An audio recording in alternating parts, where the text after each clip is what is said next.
Come here now, girl.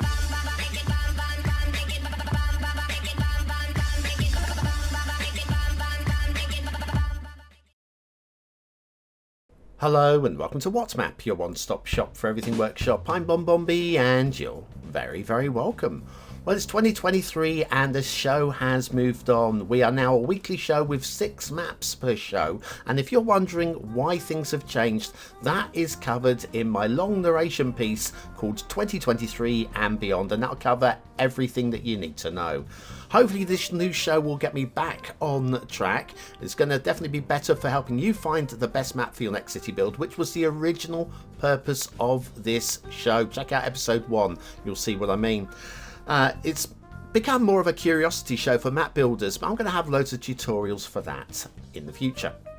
Meanwhile, we have 6 maps today, including a potential front runner for Map of the Year. We've got a desert map, we've got a map really made for city builders, we've got one that's a realistic location that's possibly a little bit too realistic, we've got a fantasy map, and we've got a first map as well. All of that packed in, which means that you've got to pack in one little task for me. That's right, clicking that like button really does support the channel, gets me seen by more people and helps me grow a little bit more every single day. Let's get started. Today's first map is Longbeach by Stalker. It's a fantasy style map with a very long beach and a huge buildable space to work with. It's definitely going to suit for those builders. If you don't like fantasy maps, probably steer away because it's got some really interesting features. They're very well done, but they won't be to everybody's taste. This was originally requested by Williams R. Dan over on Discord, being voted in by the Bonbon Buddies on Patreon. It uses a natural beauty theme, the clear and bright LUT, and 1 custom road, say network extensions 2 alternative, and a custom rail. You'll also need mass transit. So anyway, loads of buildable space, as you can tell. It's got a very unique look to it, some very interesting waterways, and some interesting and well done featurettes as well. There is a gameplay mechanic that's been incorporated into the map, which, while it doesn't really detract from the map, I just find it a very odd decision on this particular map where it was unnecessary, but it's been well implemented. Unnecessary, but well implemented. Longbeach, here's your Longbeach.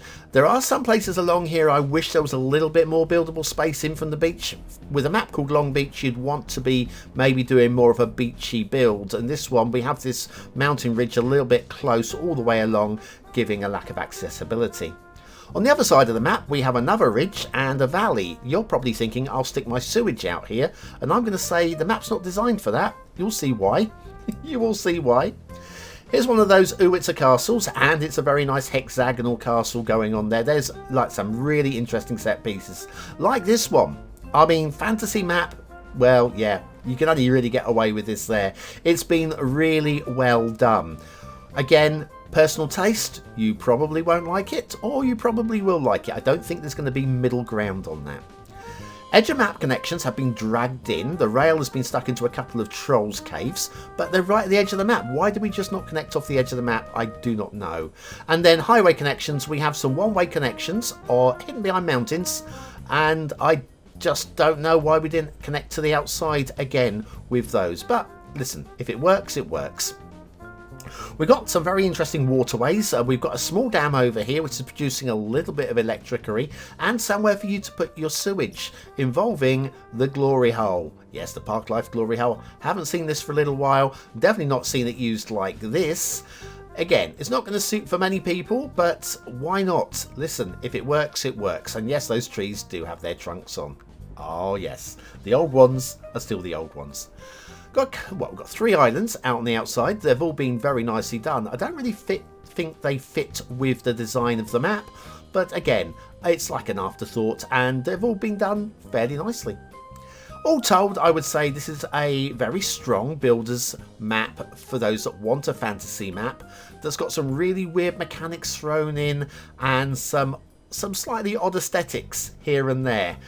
I like the detailing. I don't love the detailing the way that's been implemented on the map, so the detailing can score slightly higher along with the availability of gameplay. Overall though, it's a middly map for me. It won't let you down though. Today's second map is our feature map of the day. It's Yucatán Bay by Bringer of Fire. 100% vanilla and the creator of the map of the year twice. So you know the standards here are going to be exceptionally high. And I really don't see any reason why this can't be shortlisted already for map of the year. It's superb and sublime. We're using the Laviante 2.0 theme and the real neutral LUT, the middle version of the settings there. And the whole thing is on point. Of course, Yucatán Bay, we're off to Mexico, Central America, and this is inspired by the area, and I'm feeling it. I'm absolutely feeling it. Just inspired, not a recreation. Looking at that intersection there just blows my mind. Who comes up with an idea like that for a map build and makes it work? Well, only the very best creators. Got this lovely wetland area here. This transitions so beautifully down here from this excellently done river, down to some excellent farms, including a lovely little trick with ploughed fields. Yes, I've discovered what you've done there, and that is amazing. Quarries running alongside the hills, and then the transition down here to a potential marina area. I mean, this is mind-blowing stuff. So good, absolutely so good. Then we have a causeway stroke, a tunnel stroke, elevated section stroke, access parts to the map that you can't normally access via, and this is what I would consider my airport island. I would be building an airport. I'm not really showed you from this angle, but trust me, that's where I'm putting my airport there. And then around here we have a little passing point down here, deep enough to allow shipping through, and it looks amazing. Again, all of this 100% vanilla. You need nothing, no DLC, no nothing. If you've got park life, this is a great area for park lifing it. Some amazing little pyramids going on. This second little pyramid over here is the only thing on the entire map I have a tiny quibble with, but it's led to by this beautiful footpath, unbelievable footpath there. This is exceptional work, all of it, and nothing that wouldn't stop anybody giving it 5 stars. But when it comes to detailing, from this angle, I'm seeing something that I didn't like. Ripped the pyramid apart after the review when I did the flyover, and look at the hills here, the hills and the volcano.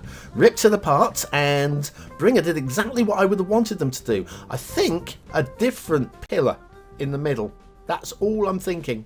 Anyway, this volcano is one of the best volcanoes I've ever seen in the game. This is so on point again. Bringer, you are a legend when it comes to absolutely everything, so it would seem. And then over here, if you want to work outside of the 25 tiles, we have access to this winding river and farmland area, and sirens in the background for the Bon Bon Bingo players. Yeah, it seems to be still a thing.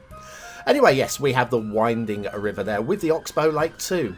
Map is absolutely outstanding, and I have to give it 5s across the board, with a slight exception on the detailing for that smaller pyramid. It is just the best map I've seen in so long, and well deserving of a Bon Bon B seal of approval.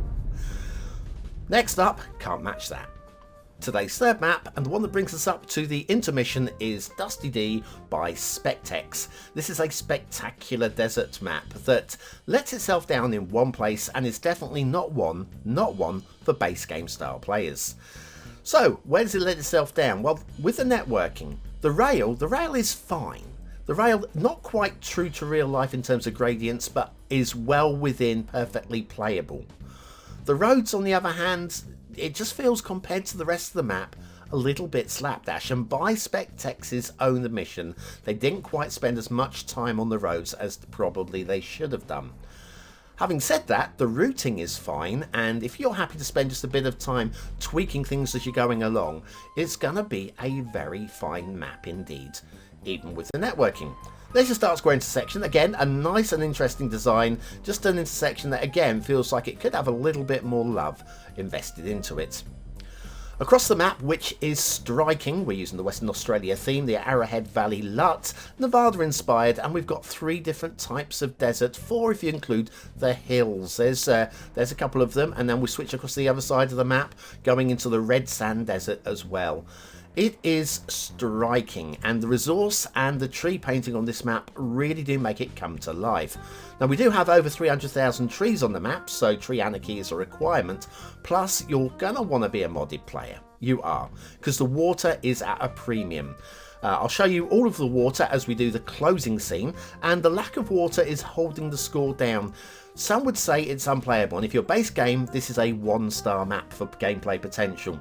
For a modest style player, I think the lack of water is a little bit harsh, but it is going to be playable, and so I'm not going to score it too low on that. But aesthetically, very strong map. Detailing, very nice. I can't score it higher than a very low 4 stars for detail, because the networking on those roads is just a little bit slapdash. And like I say, gameplay is 1 star if your base game. Anyway, we'll take a brief intermission. We'll come back and see 3 more maps right after this.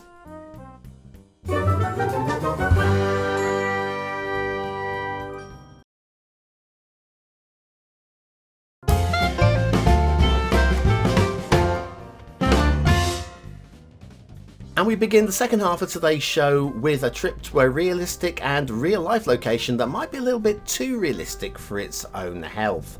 It's Valtellina by Random 5, and it's a trip to the Italian valleys, and it's beautiful. And it might be even more beautiful, but this was the map that raised the issue that my LUTs seem to be a little bit on the wrong side.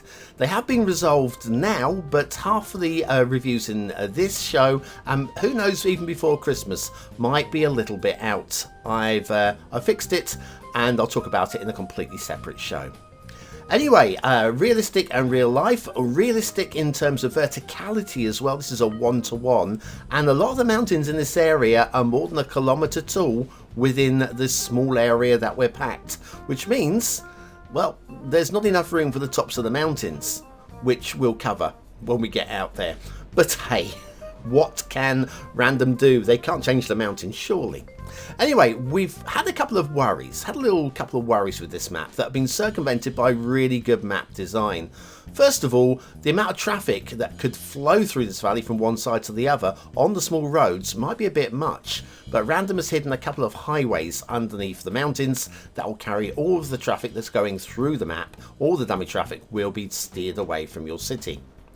Also, this river, this is the main river. I figured there might be a problem for the base game players that want to pump sewage into it, but there's a spawn point right down here between the bridge and the weir, and that should handle any amount of sewage that you pour into it. It should. I imagine that it will, and I'm going to give benefit of the doubt. It's very pretty as well.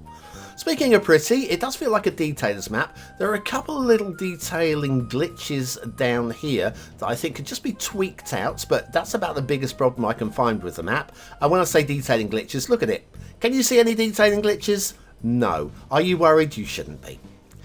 Great bit of detailing up here behind the Uwitzer Castle. This shack is hand-built out of walls, including the roof. It's majestic and just tucked away, beautifully done. I do like a bit of quirky detailing, and Random knows this. Now, speaking of verticality, the tops of the mountains have had to be chopped off. Do like the little switchback imaginary roads that couldn't be drawn in because of the limitations of the map, but that's a sweet little thing there. But if we head up to the top, this is where we've run out of verticalness. And so Random's decided to leave half the map completely empty. And you know what? When you're doing your regular city build down below, oh, it's a Swiss-Italian border there as well. When you're doing your city build down below, you won't really notice that. And then we have a little bit of quirky detailing right here out on the edge of the map, and I appreciate that as well. A little bit of silliness. Thank you, Random. Anyway, it's a quality map. The aesthetics are amazing. I can't give 5 stars because, well, half the map is missing. It's the location's fault, not yours. The detailing is very strong as well. Some minor gribble on the slight detailing issue. And, of course, gameplay. My quibbles have been completely averted, so therefore, seal of approval as well. Right, that's it from Valtellina. Next up, we have Rainbow Island, vanilla-ish and 9-tile friendly by Starwave82. It's the longest waiting creator request map on the list, and above all else, it's my first map. That's right. So, this one, we will be using the Montebello theme, the Satellite LUT, which is a little dark, but you can always tweak that using extra settings. I'm just using my standard settings, as always, for all maps. Pearls of the East, Mass Transit and After Dark is listed as requirements. A lot of those are for detailing purposes only. Without the DLCs, the detailing be missing. Okay, it's a 9-tile focus map and it's perfect for that. Although, despite a lot of effort that's gone in, and there's a lot of effort's gone into it, bizarrely, I find it a little bit uninspiring. And you're going to question this when you see some of the effort that has actually been put into it. But there's your main buildable area, plenty of buildable space in there to get started and have a lot of fun with. Outside of the 25 tiles, we've got this big sweeping farm area and a lovely little detailing area down here as well. Kind of oriental feel to it, with a paddle boat, which is a sub-building from the boat museum, which is the Mass Transit DLC. So if you've got Mass Transit, that boat will be sat there very nicely for you. Over this side of the map, we've got a lovely wetland area. Again, as an individual set piece, this is really very nice indeed. Again, though, it doesn't quite, for me, pull into the entirety of the map. It's just sat out here on its own, looking very nice. But it just feels like it's just off doing its own thing. Definitely doing its own thing, this is Starfort. It's very well done. It's tucked out of the way so it doesn't take up any space. I just don't understand why it's there. We've got over here what looks like a very European country style house with some tiered gardens and a lovely race course. That's really very nice. Again, doesn't quite tie into the rest of the map, but it's an excellent little set piece. But this is excellent. We see a couple of these on the map. The custom rail bridge is absolutely beautiful and I cannot fault it. In fact, I absolutely adore it. All told, the map is pretty well put together. Got some really lovely detailing areas. Little bit ugly in the way of hills, but all told, the overall scores are very high. Aesthetically, just falling short of 4 stars. The other two are bang into 4 stars for me, although at the bottom end. Rainbow Island, vanilla-ish and 9-tile friendly by Starwave. Not bad for a first map at all. And so today's final map is a nicely framed, nicely balanced map with some very solid standards as well, and a few of you might like it. Also, it's my first map. Yeah, it's another first map. This one's the road home from a name you probably recognise, Cities Skylines. They've been around in the community for a while now and they've shared their first map with us. The standards are very, very strong. I mean, if you check out the no controller and intersection marking tool work, if you have both of those mods, you can have all of the benefits from there as well, and loads of buildable space. The map uses the realistic 1.4.5 European theme along with the realistic 1.2 LUT, and the realistic 1.2 LUT has indeed loaded correctly. I'm planning on doing a little vlog on Sunday to talk about the problems with the LUTs, if anybody wants to catch up on that, and if anybody feels a little bit aggrieved that they haven't seen the map reviewed with the correct LUT, I'll demonstrate on Sunday what the problem there is, along with talking about a couple of little changes that are coming up with Cities Skylines, in case you've missed the news. Anyway, start square intersection. It's a very nicely done trumpet one. Again, some nice detailing and some nice tree shapes as well, breaking up the start square. Start square area is here into a couple of diagonal sweeps, and it fits very nicely. At second glance, it was much better than at first glance. It was one of those maps that I looked at first time and I thought, I don't know so much, and it kind of grows on me. It's a bit of a grower. Got these mud flats down here from a river that isn't really a river, but do you know what? It does have water flow down there, and it will work for those base game style players, and it's a pleasing shape. Even the hills, a lot of them are very pleasing. One or two of them are a little bit first mappy, but these ones are very strong. As is this lake. Again, this fits the map beautifully. It breaks up things very nicely as well. Good sized island in the middle in case you want to do something special on the island. Maybe a little bit of park life, park work on there as well. And if you switch off the lights and go into night view, we have an essential lighthouse which is fully lit as well. This was a little treat for me. A little bonus buy, as shouted out during the live stream flyover. Thank you very much for all of those who were there. Anyway, all told, it's a strong map with some strong standards and a decent amount of buildable space. It will definitely please for some of you, and those some of you, you should just play it. You won't be let down with it. Not the most exciting of maps, but we have a whole mix of maps on this channel, on this show, and that's what I continue to want to do anyway. The scores, I can't go super high on the aesthetics, but the details are fairly strong, and the gameplay, I feel there's quite a lot of gameplay built into this one. So for the sort of player that want to play on this one, you'll have a really good time. The Road Home by Larry Skylines. Anyway, that's it from What's Map Week, episode 1 of What's Map Week. Do keep an eye on the channel for a vlog on Sunday. I haven't even started to put it together yet, but I'm expecting it to be interesting. If nothing else, I'm going to try and make it a nice touch. Anyway, if you're still here, you can use the words of the day to prove you're part of the 20 and out elite. I will be back with some live streaming on Monday with the top performing map of whatever next week's going to be, and then another What's Map Week plus the chart show as well. Don't miss that. Thanks for watching.